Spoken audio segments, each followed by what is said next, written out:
Hello, everybody. Welcome to Reddit Roast number 64. Mal, good to see you again. Tell me, who have we got today? Today, Sam, we've got an applicant who is a knowledge consultant at MBB. We'll talk about what that means and whether you should use it to differentiate yourself from those using generalist MBB to pivot. We've got someone who had a heart attack during undergrad and he's asking if he's shit out of luck because of it. We've also got an investor outside of work who wants to make equity research his day job, and yet another Big Four consultant aiming for MBB. And the question here is why? Why those goals? And finally, someone who's debating if they want to shave their head for their MBA. They're going to go into IB recruiting and not sure if it'll affect the chances of getting hired. So, should we dive in? Firstly, formatting's revolting. Oh my God. I'm just going to verbal diarrhea this. 2 master's degree kind of a show off, but I like it. Strongest profiles we've seen this year. How taming iguanas and lizards taught me about cross-functional management. Yeah, Obi, this isn't LinkedIn. This is Reddit. Come on. Let's dive into the first profile. All right.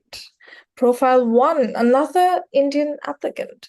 Indian female MBB targeting round 1, wrapped up the GMAT, scored a 695, did her undergrad from the top Indian university in economics with an 8.8 GPA, has 5 years of work experience at MBB, but on the knowledge and capabilities track, which is not generalist. Now, I'm not very fully aware of what that track is. We'll talk about it. We'll talk about it in a bit. She specialized in capital management and risk for global banks with 2 accelerated promotions. Extracurriculars, she built a scalable financial literacy curriculum with the train the trainer model for students from low-income backgrounds and reached 100 plus participants. Goals, short-term return to consulting in a broader strategy role, long-term senior strategy in finance leadership, possibly development finance. Geographies, US, EU, and the UK. Main worries, ORM with the Indian and banking/finance background, and whether knowledge consulting reads as less client-facing than generalist MBB. Before we get into the questions, I just want your overall read on this profile, Sam. Let's do it. So first, let's go academically, as we usually do. 8.8 from a top Indian university. Economics is obviously strong, right? Really, really good start. 695 is also strong. I would say that, normally when people ask, should I retake the GMAT? And they're asking kind of the levels, 695 is normally the cutoff at which point I say, don't retake the GMAT. It's a really, really nice score. So academically in a really good spot. And the other thing I like actually is that, just to highlight, is that GMAT leans quant as well, which is nice. So academically, a really solid start. Professionally, MBB, right? Great. Everybody knows MBB sort of framed as best in class in the consulting space, and that's awesome.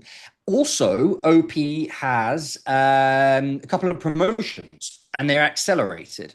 So within the MBB group, OP is certainly able to make a case that she is best in class, and hopefully the recommenders will back that up as well. Now, here's where things get interesting. This knowledge capabilities track that OP is talking about, I'll go into a bit of detail later about what exactly that means, but it is quite different from the generalists that are applying in vast numbers to MBA programs from MBB. And so this is a really unique angle, could be seen as positive, could be seen as negative, depends on how it gets framed. We'll talk about that in a moment because that's one of OP's key questions. So that's from a professional perspective, looking good so far. Demographic, yes, ORM is definitely, Indian is definitely ORM. Not an engineer and not male, so not as ORM as it can get, but pretty ORM and definitely something to be mindful of.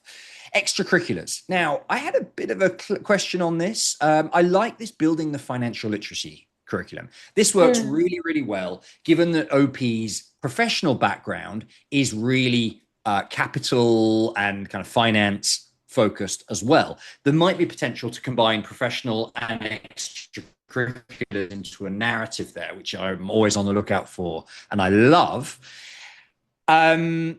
My question then is on this, just trying to get an understanding of the scale. Not completely clear whether this means 100 participants, in other words, taught 100 teachers who have gone on to teach many students themselves, or whether that's taught like 5 or 6 tutors who have taught 100 students. Obviously, the scale there is dramatically different and the impact is dramatically different.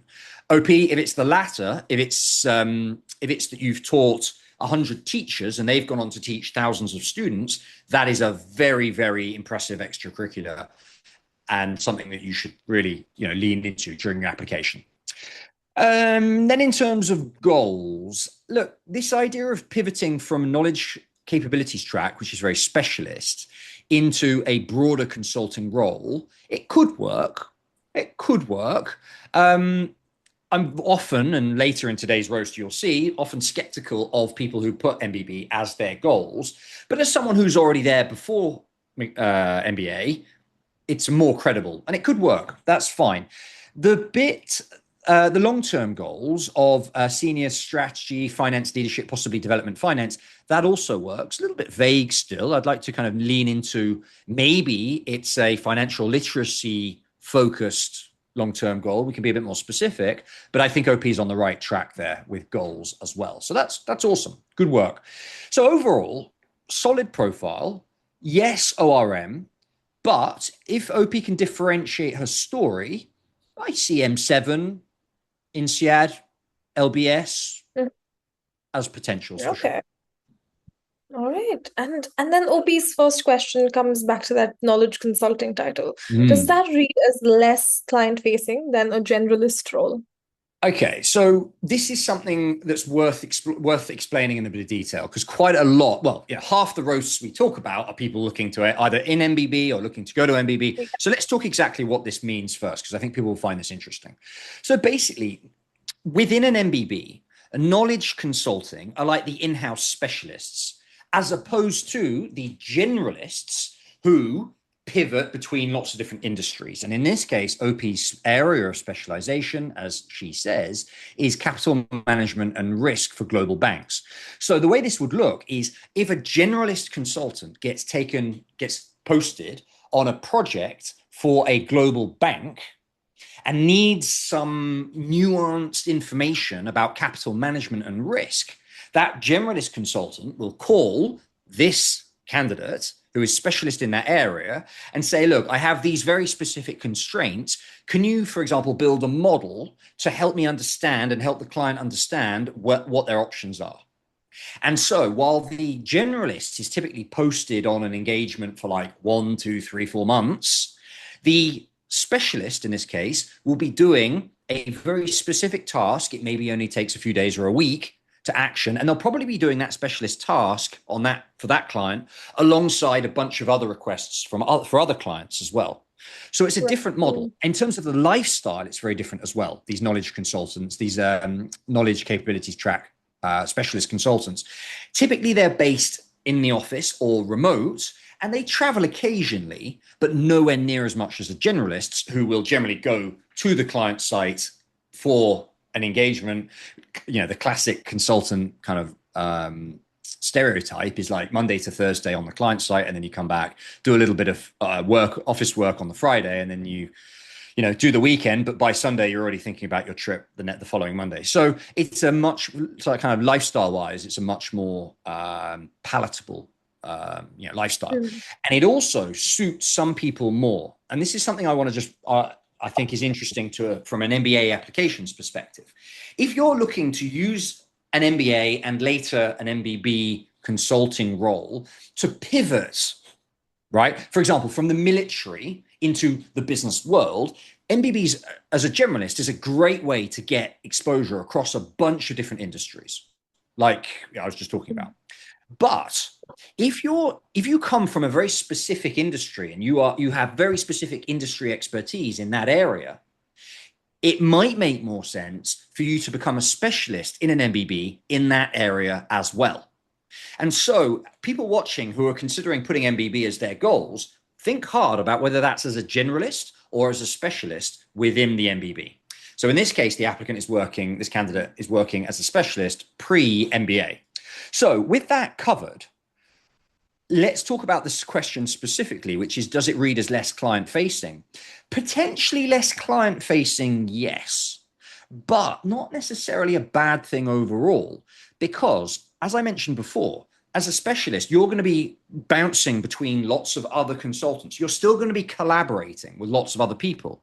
You might still get the client exposure. For example, when the generalists drag you in to visit the client site and speak and maybe help present to management, you can still get the client facing exposure. It's not quite so much. But what compensates is the collaboration with lots of different stakeholders, which you will be doing in spades.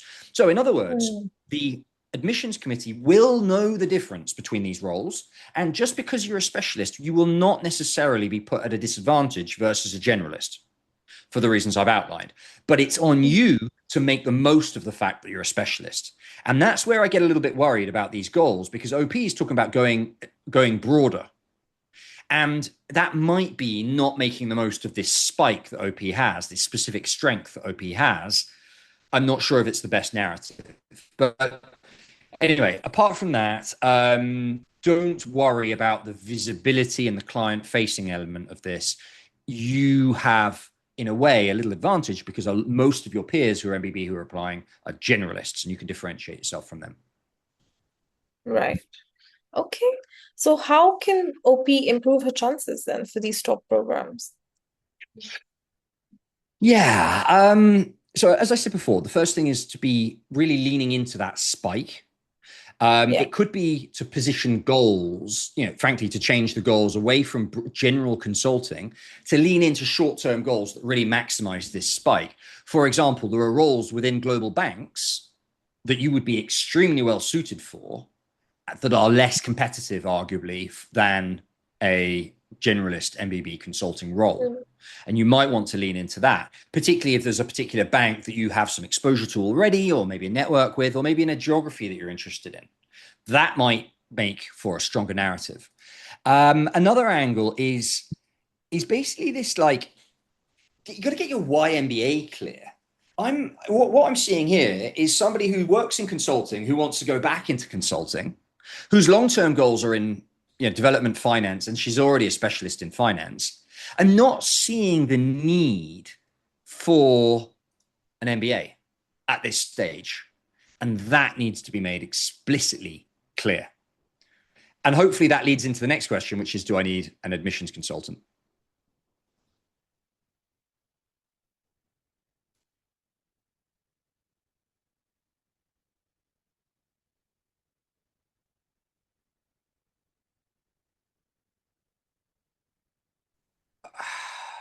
Cut out there. Are you sure it's because everything's working fine on my end. I'm not even getting the notification that my net is unstable. I don't know, but you dropped off the call and I don't have internet issues at all. Oh, well, no idea, because everything's working just fine. Okay. So let's try and pick up where we left off. We need to fix this. We can't keep having this. All right, I'm gonna put, I think, so where I've just ended my answer is, which leads into the next question about, do I need an admissions consultant? So if you pick up with, so let's tackle that question. Does OP need an admissions consultant?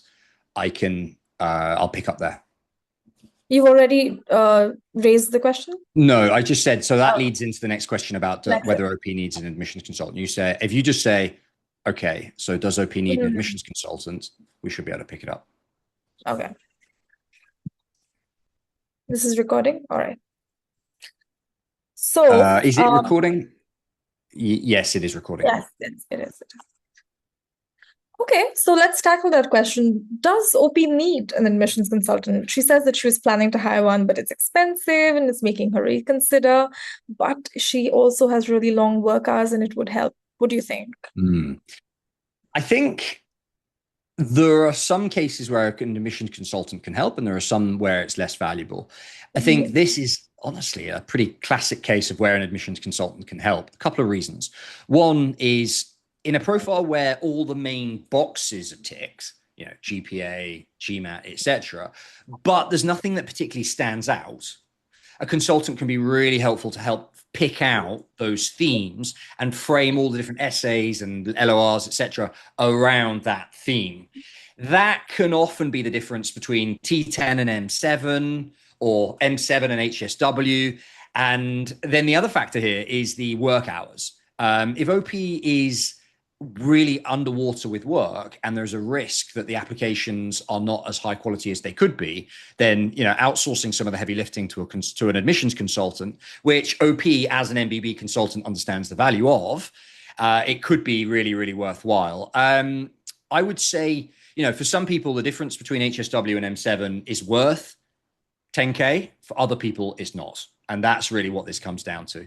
OP, if you'd like to talk about what exactly an admissions consultant can or can't add, potentially get in touch, go to sandweeks.com, book a chat. I can make it clear if you want to call. Great. All right. Next profile. Cool. Let's do it.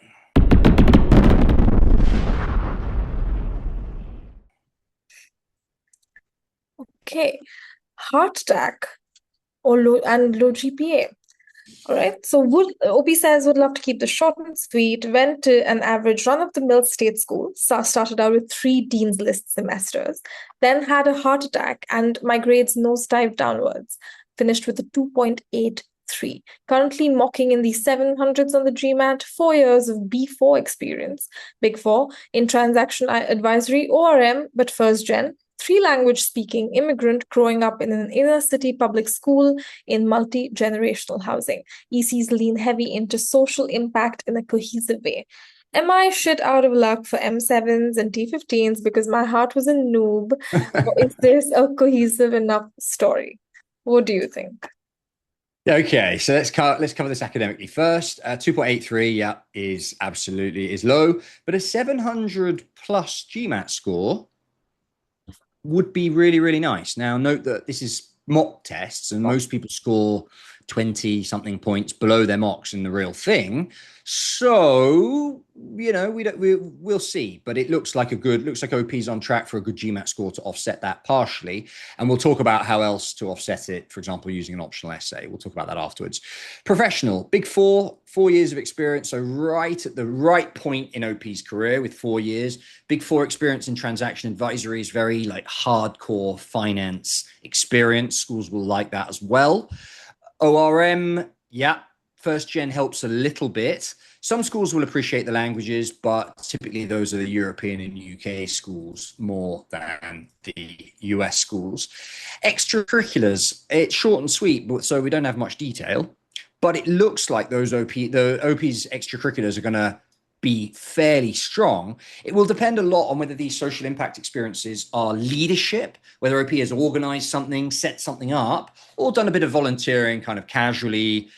There's a big difference there in terms of the strength. It's hard to say at this point, but I think OP probably has some quite solid extracurriculars.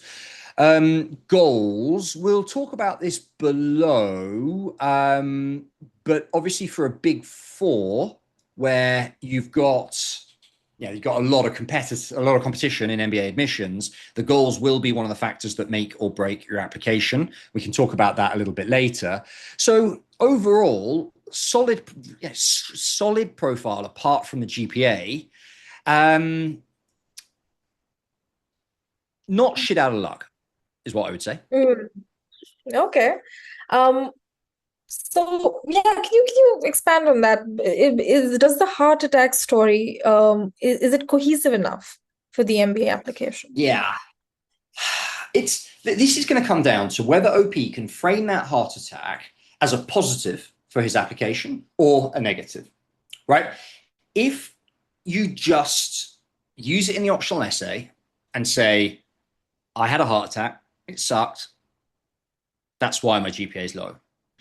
That's bare minimum, and that's not really going to stand out. That's not really using it to your advantage. But there is an option here that, ways you could make this work in your favor. For example, maybe you could focus on goals that use that heart attack to your advantage. For example, pivoting to the healthcare sector. Somebody who hasn't had a heart attack doesn't have that thread they can use. So that's one possibility. Another idea is using the introspection to your advantage. For example, I had a heart attack. I faced death and I realized that I had been wasting my time. And now I want to pivot my career and my life into this particular area. And I'm imagine something like, what matters most to me is that I spend the remaining years of my life with people on projects that are meaningful to me. That's a what matters most essay that somebody who hasn't had a heart attack can't write. So there are ways that OP can use this heart attack to his or her advantage, and it'll come down to whether that's executed well. I think that it's going to be key. It's going to be really, really key because, as OP says, the 2.8 GPA is well outside of the 80% range of M7s. Yeah.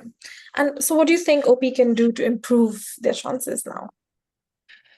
Yeah, okay, there's a few things. Obviously, the optional essay, look, you're going to have to submit a transcript anyway. So they're going to see this upward trajectory, but make it abundantly clear in the optional essay what happened, point to the grades on the transcript that dropped, and point to the recovery, hopefully recovery afterwards, or the before, certainly. You can point to those. So use the optional essay to explain the transcript, which they are going to be looking at closely. So that's one thing. I think that's part of the course. I think that's pretty typical.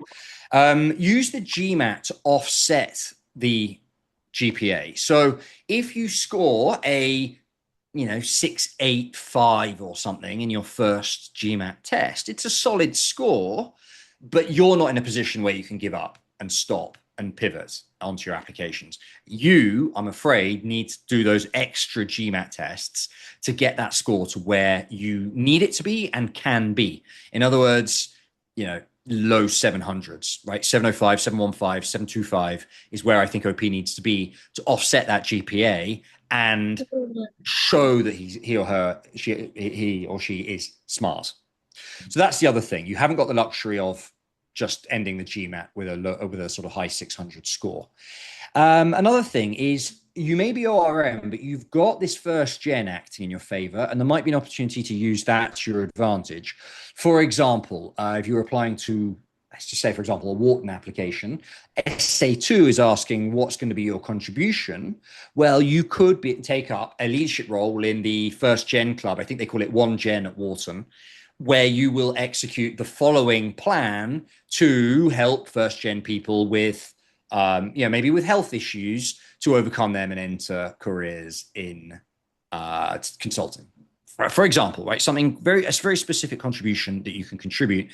That's a way of using the first gen background to your experience, to your advantage. And then lastly, there's all the kind of specific stuff I say to Big Four candidates, which is, look, if you just say, my goal is to pivot into MBB, you're just going to drown. There's just going to be so many other candidates saying the same thing. You're not going to stand out, regardless of GPA, regardless of anything else. You're just not going to stand out. So really lean into and kind of address that Big Four transaction advisory experience, which is very, very common, and make sure that the remainder of your application is making you stand out. That's nothing to do with GPA. That's just classic advice for Big Four. All right. Okay, I think that's all for this profile, Sam. Cool. Let's move on to the next profile then. All right. Profile 3. Late 20s, first generation university graduate and international applicant as well. Bachelor's in humanities and social sciences from a top UK university with first class honors, master's in management from a top UK university, again with distinction, was funded by a scholarship. So really good academics there. Test scores GRE 322, work experience 5 years in public sector digitalization. Led digital process improvement projects. Prior was a short-term strategy consulting engagement, extracurriculars, long-running self-directed investing practice, built an original macro geopolitical forecasting framework and entered it into a well-regarded industry. Co-built a small data analytics side project for VC space, CFA level 2 candidate, and OP's multilingual. Goals, equity research into long-term would be asset management, bringing a macro geopolitical lens to fundamental investing. Schools, OP is applying to a mix of M7 and T15 US programs in round one. Couple of questions, but first, what's your take on this profile, Sam? Yeah, let's dive in. First class honors, academically first class honors is solid, very strong. In fact, it's equivalent to like a 3.8, 3.9, 4.0 even in the US system. And it's top UK university. I assume that means like Russell Group. If it's Oxbridge, that counts for even more. So strong undergrad. Now, the scholarship will also help. Make sure, OP, on your resume that you are clarifying that that scholarship is a full ride, or the value that in pounds of that scholarship. Make that very clear on your resume as well, because that works in your favor. 322, it's okay. It's a little bit below the average for M7. Certainly not the strength here, but it's not a train wreck either. And then I think OP, the other kind of academic qualification thing to point out is CFA level 2. That's nice. OP, I hope you're going to be taking level 3 and getting the letters. If you are, make that clear in the description here. But the last point that I want to highlight on academics is this master's in management. This is going to affect OP's application, and we'll talk a little bit later about how.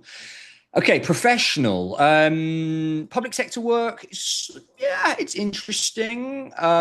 It doesn't look like anything particularly astonishing there, but that's okay because OP's extracurriculars are what are driving the goals. In other words, OP doesn't need to position himself or herself as best in class in his current role, because these extracurriculars are doing that framing instead. So really strong extracurriculars. These are going to be absolutely key, because this is a case of, I want to take what I'm doing as a hobby and turn it into my day job. There's a classic narrative that we see a lot, and this is a great, looks like it's going to be a good version, a good case of that. Goals. Speaking as somebody who worked at an investment bank doing equity research, sales, and equity derivatives, this is something I can help with this transition. The key thing is that it might not be equity research at an investment bank that makes most sense for these goals. Most people associate equity research with an investment bank, but that will narrow OP's goals down a lot. And frankly, given that OP doesn't have experience in the finance sector yet, schools might balk at that and be like, investment banking, pivot into investment banking when you don't really have finance experience. That's often difficult. So we'll talk about better, slightly refining those goals in the application. We'll talk about that in a moment. So basically, overall, solid academics leaning towards the undergrad grade more than the GRE. A very interesting extracurricular to full-time role narrative taking shape there. And I'm looking forward to talking about how OP can do that. Okay. I was also going through the comments, and just a couple of extra facts in there for you. OP is Malaysian. And has also had one promotion in his current job. That's in comment one. But just some extra context. Coming to the question. So the promotion helps, and the Malaysian aspect makes OP underrepresented. URM for sure. There's not many Malaysians applying, so especially Malaysians with solid international experience. So that helps as well. So small positive. Yeah. Okay. So how competitive do you think then this profile is for M7? M7, realistically. That 322 is low for M7. It's not ideal. If the 322 was 4-5 points higher, I would say this profile is an M7 profile, but it's not, and it's quite far below that level. So I'm not going to turn out and say that M7 is, definitely on the cards. They will also, M7, have got a lot of people looking to break into equity research, and a lot of them have got, frankly, stronger professional experience, more appropriate professional experience for that goal. So I'm wary on that. But that said, if OP is going to break into M7, Booth is where I think it would likely be. I had a client last year with a almost identical, I invest outside of work and I want to pivot my career into doing that. And if that kind of macro framework that OP is talking about is quant heavy, then Booth's sort of data-driven decision-making and obviously Chicago School of Economics background, those two combined can make that work. I don't think OP's has got the finance chops to break into Wharton or Columbia, but a Booth, that's an M7 that might just about be on the cards. T10, now we're talking. With a scholarship, yeah, maybe. The other thing is, given OP's UK background, multilingual, I'll just throw another idea in the mix. LBS and INSEAD would like this profile as well. And if you're open to the UK or Europe, worth considering applying there as well. Okay. And OP's second question then is, does he have any obvious weaknesses that he should shore up before the September deadline? Yeah, look, the first one that I want to mention, I touched on this in my run through, is this Masters in Management. Yeah. Your Masters in Management classes were likely very similar to a lot of the MBA classes. And there is a constant, I'd say, sort of tension in business schools about whether they should take MBA candidates who have already got a Masters in Management. You've already sat in lots of the same classes. And so it's going to be really important that you overcome this potential weakness by explaining the gap between your current experience and your master's and where you want to be, where you need to be to get into an equity research role. I think it can be done because that is quite a big career pivot. And there are lots of classes within an MBA and like investment programs within an MBA that you can use to explain that. But be mindful that this is a weakness that you need to address. Another way of addressing it is to target specific programs that are built for people who have a Master's in Management already. LBS, for example, have an accelerated MBA designed for exactly this case. That's another reason why I would say worth including LBS in the mix. So that's one, is the min. The other is really leaning into this career narrative of pivoting into equity research and basically doing equity research, moving it from a hobby to a full-time role. The CFA helps with this. Schools are risk averse, and they're going to be very worried or looking very closely at, can you realistically break into an equity research role with an MBA? And they're going to think in the perspective of a equity research recruiter, and the equity research recruiter is going to like the CFA level 2 and hopefully even CFA level 3 by that time. So that will help on this. And then the others is the goals. Now, you say equity research generally, but I'm going to narrow this down a little bit. Rather than focusing specifically at a equity research role in an investment bank, which is what a lot of people are saying, I would also consider the equity research houses these are much smaller companies that just do equity research. They don't have a sales and trading arm, which therefore, they frame it as, therefore our research is more independent. We don't have a house view on this. We're not long this stock. And our clients aren't long this stock, so we can be more objective in our research. It's a niche within the equity research space that is probably more suited to OP's goals, to be blunt, and more suited to OP's narrative. So a couple of examples, Capital Economics is one. BCA Research is historically like best in class equity research house. Both of them focus quite a lot on the macro side, which is where OP's model and framework is focused. So to conclude on that, I would be very much more focused on the macro research houses that are not investment banks. That is where OP can and should be focused for goals. The other thing is that internships are going to be crucial here. If a recruiter at a macro research house like Capital Economics is looking at your profile, the MBA, fine, will help. The Masters will help. The CFA will help. But the other key indicator is going to be your internship. So for this, and any other candidate who's looking to make such a big pivot, the internship will be crucial. So when you get admitted into your MBA, the first, very, very early on, you should already start your research and your networking for a finance equity research internship, because that is going to be crucial to get your first experience in this sector from a kind of really professional perspective, because the equity research recruiters are going to be looking for that. So that's another thing. And then obviously, just last point on that, on the internship, obviously, if you can convert an internship into a full-time role, that would be the dream. And that really should be your priority route if you can.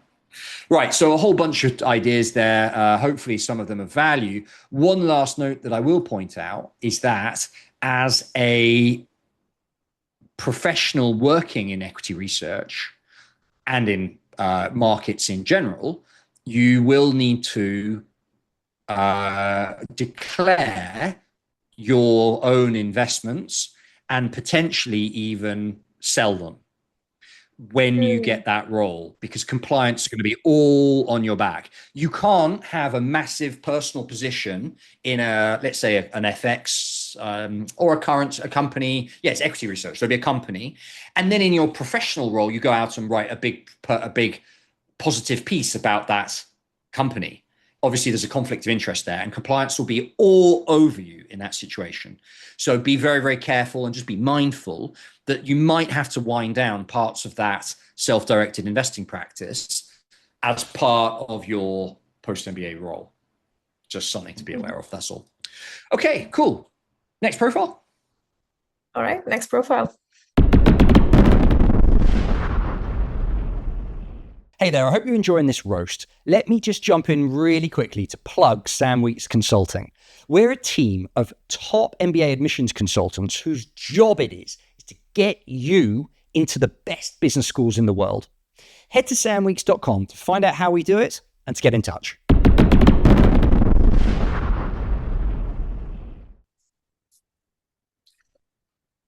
Honest advice on profile for INSEAD. OP wants to apply to INSEAD in August 2028, round 1. Indian female based in Abu Dhabi, 6 years of work experience by the time of the application, which is 2028, BTech in chemical engineering with an 8.3 CGPA. Tier 2 college in India, now works in Big Four, or previously worked in Big Four India in risk advisory, life sciences, pharma, oil and gas for 2.5 years, and now works in Big Four UAE, energy and utilities, sovereign wealth fund. GMAT not taken yet, planning to sit by December this year.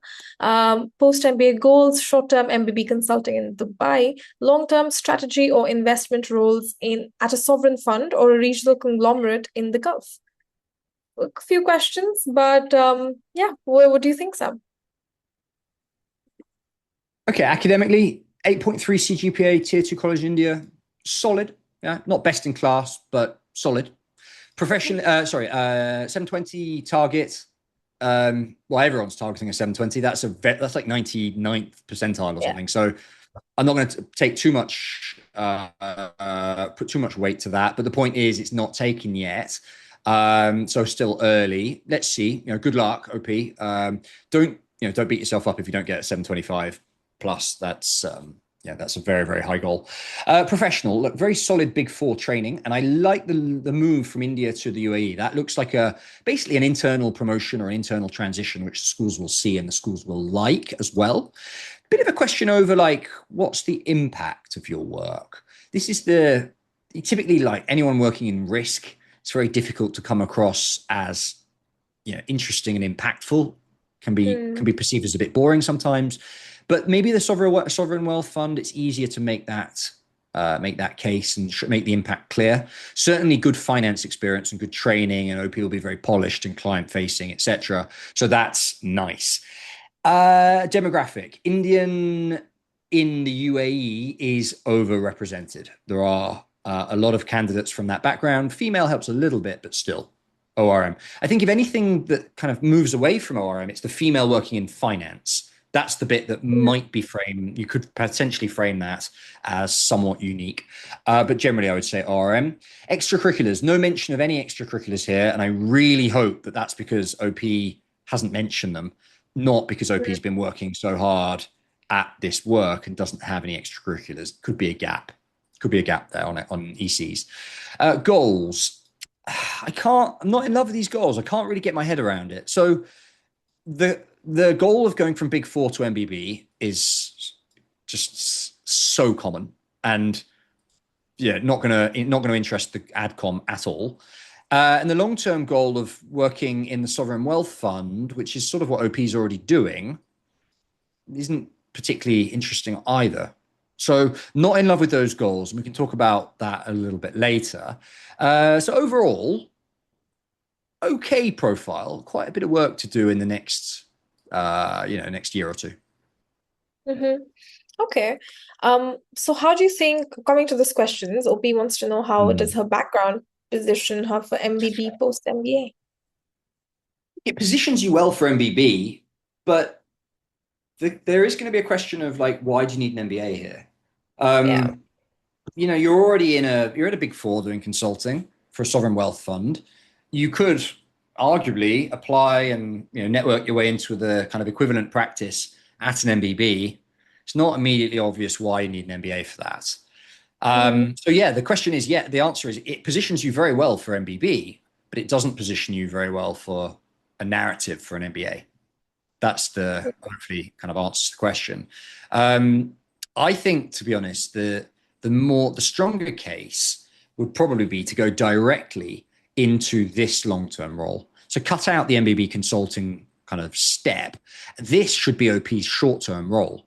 You could make the case, look, as a Big Four consultant, I've been working with a sovereign wealth fund, and I want to move there and work there full time, but there are gaps in my finance training, in my leadership training, whatever it may be, and I need an MBA to fill those gaps, and that's going to be my short-term goal. I would skip out MBB consulting entirely.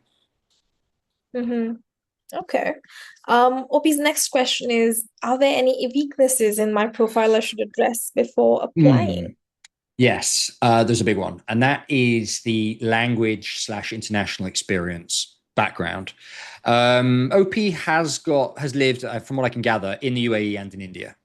So that helps a little bit from a sort of international experience perspective, but it's not huge. And as far as I can see, the other big requirement for INSEAD is missing, and that is a second language, professionally, particularly a second European language, with a third being studied is what they really like. I see what I'm imagining here is that OP has got a mother tongue or sort of an Indian language, fine, and an English, very high level of English, fine. But in terms of languages, nothing standing out there that I'm seeing. The Indians that I've worked with who've got into INSEAD have a solid base in another European language. On our YouTube channel, there is an interview with an Indian candidate I worked with a couple of years ago who got into INSEAD, who spoke decent Italian, for example. That's the language edge that is currently missing from OP's profile. Look, don't rule out INSEAD entirely, but it might be that putting all your eggs in INSEAD basket is a bad move because of the lack of European language. And that's the case, throw an INSEAD, HEC Paris potentially as well, Oxford, Cambridge, throw those schools into the mix as well. Their language requirements are not so stringent. Okay. Question 3 then. Is 720 plus realistic and sufficient for INSEAD given my profile? That's a bit of a stupid question, to be honest. 720 plus, which is in new GMAT terms is 725, is 98th or 99th percentile. That is good enough for any MBA application anywhere.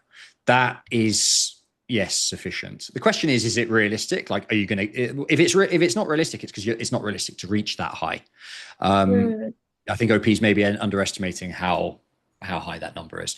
I would say that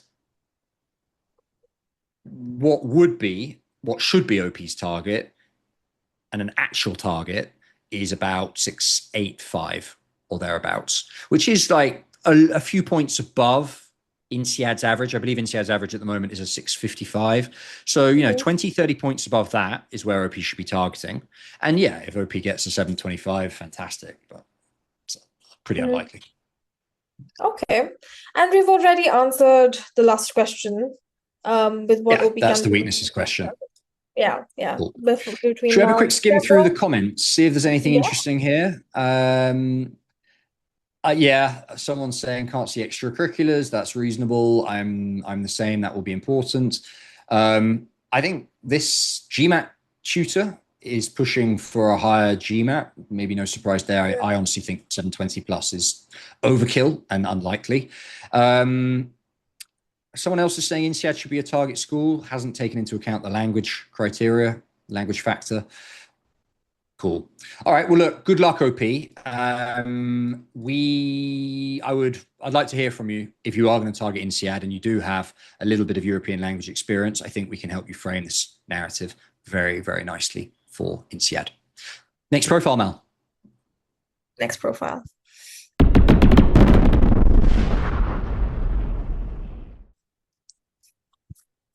Strong GRE, global experience, mediocre GPA. Worth shooting for M7s. So now OP is wondering whether M7s are realistic or if they should focus more on T10, T15, given the GPA. I'm a South Asian applicant who graduated from the top business school in my country with a 3.44 GPA.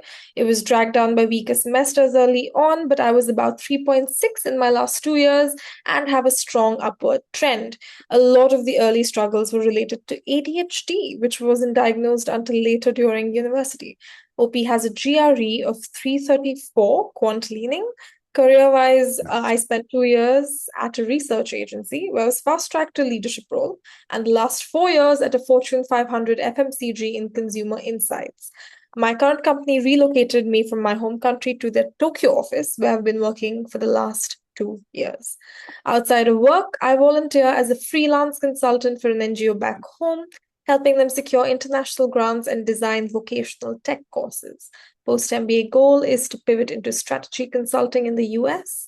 Some questions about the ADHD diagnosis as well as the schools, but generally, what's your take? Yeah, overall, let's talk about it. So a 3.44 GPA is okay. 3.6 is the M7 average. So it's a little bit below the M7 average, but it's not a train wreck by any stretch. And as OP has talked about, there is a reason for that he may decide to write about, and we'll talk about that. 334, absolutely outstanding, especially that quant 169. Schools will like that. Well done, OP. So overall, net, solid academic profile. Now, professional is really nice as well. 2 years at a research agency, fast track to a leadership role. That smells like fast track promotions and leadership experience, both of which are catnip to business schools. Really well done. Fortune 500 FMCG is really nice. Why? Because FMCG is not a particularly overrepresented industry in MBA world in the way that we always have consultants and bankers and blah, blah, blah. This is something we don't see all the time. So that's another nice pro from a professional perspective. The international experience and the move, I think they will, the schools will like that as a nice to have. It's not a game changer, but it's solid. It's a small positive. And then I would say that, what else? ORM, South Asian applicant.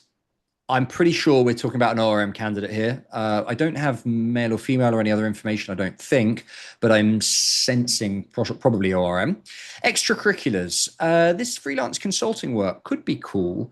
It depends. I wonder if there's a way of leaning into the industry there. For example, was there a particular focus on, when you were writing the international grants, was there a particular focus there? Was this for like education nonprofits? Was it for hunger-focused nonprofits, which maybe links to the FMCG theme?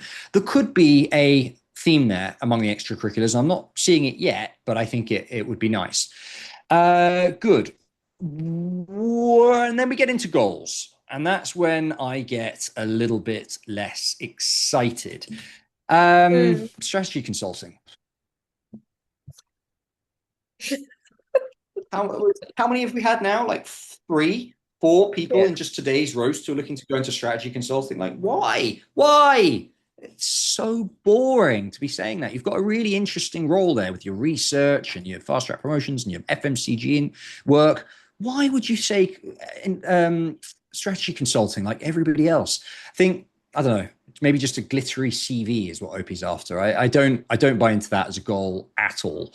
So yeah, we'll talk about maybe what that should be. But overall, a solid profile. I'm not seeing any particularly interesting narrative in here yet. No flair, nothing to grab onto. I don't know what area of FMCG that was in. I don't know. There's no indication, for example, of a long-term goal that might give us a sense of like where OP's career trajectory is heading. It looks like so solid on paper, but OP hasn't done any real thinking about his career, her career. And that at this point in the process is a worry. Okay. And coming to OP's questions then. First question is, I was diagnosed with ADHD during university and I've been on medication since. Is this something worth mentioning in the optional essay to explain the GPA, or would it be better not to bring it up at all? Yeah, so fair question. To me, that GPA is not low enough to warrant an optional essay. It's not low enough to warrant an optional essay. All you're doing, if anything, is drawing attention to it. But no school is going to cross you off, really, because of a 3.44. So I would say, no, don't write it. Maybe it comes up in an interview. Maybe it comes up as an interesting area of your narrative. For example, if FMCG work that OP was doing included like consumer health and maybe like over-the-counter products to tackle ADHD, for example, there might be a way that it fits into a wider theme or a narrative. But writing an optional essay just to talk about ADHD with a 3.44, I probably wouldn't. I don't think it's worth it. Okay. Next question. Is M7 a realistic target then for OP? Give it a shot. With a 334 GRE, you've earned the right to give it a chance. But I'll be kind of blunt up front now. If you put strategy consulting, and I want to go into MBB strategy consulting because I like solving problems, you're not going to get admitted. You need to do more work in terms of your goals. You need to narrow down those goals. You need to make this profile interesting because I'm not seeing it right now. I think that answers the question. I think T10 and T10 is certainly on the cards, maybe small scholarships in there as well. But again, got to get that narrative fixed.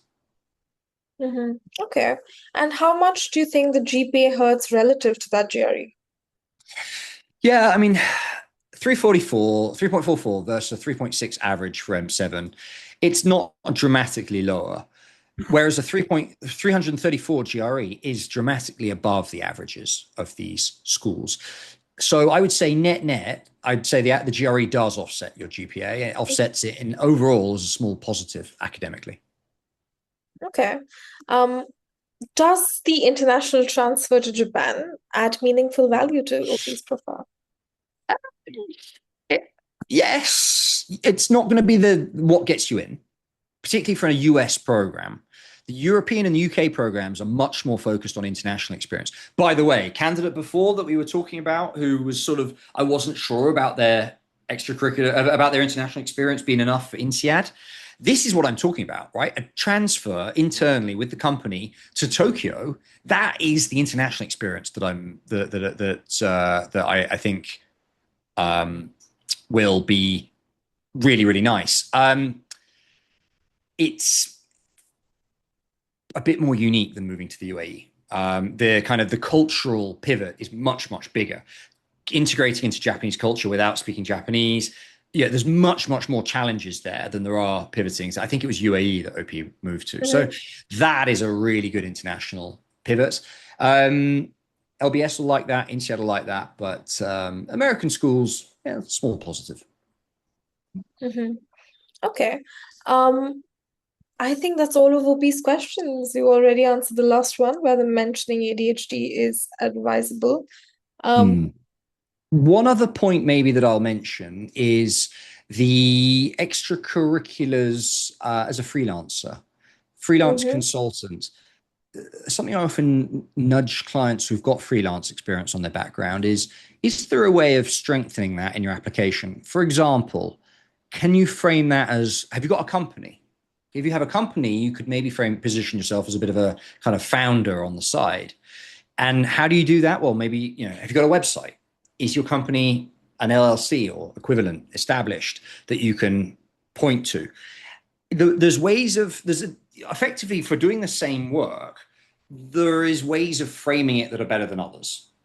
And so just OP, look into whether or not you can frame that freelance consulting work in a more formal way so that it carries a little bit more weight in your application. Last tip there. All right. Okay, cool. That covers this profile. Let's move on to the next one. It's not a profile, it's a question and an intro like that. It is, one of the more interesting questions I've seen on the sub. Will shaving my head bald affect IB recruiting? I even saw in the comments someone was like, is this a troll post? And then the person was like, no, I'm being 100% serious. But yeah, so the post goes, I'll be matriculating into HSW this fall, and I plan to recruit for IB starting this cycle, ideally aiming for the elite boutiques. Random question, but I've been losing my hair and I'm considering just shaving it all off rather than fighting it. For context, I'm 6 foot plus, I'm a black man, wondering if anyone has any insight into whether being bald could work for or against me in interviews and networking. I know banks skew pretty appearance conscious, old school compared to some other parts. Curious if anyone's been through this or has a read on how it's perceived. I also see a little update there. OP shaved his hair. And it looks great. He went for it. He went for it. But I want to just from an IB perspective from you, I want to know how this would be. Yeah.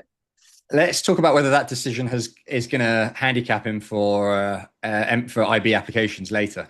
Let's see. Right. The first thing, I didn't go through exactly this. I've still got my hair, but I do have an anecdote which is very, very closely linked to this, which I think viewers might find interesting.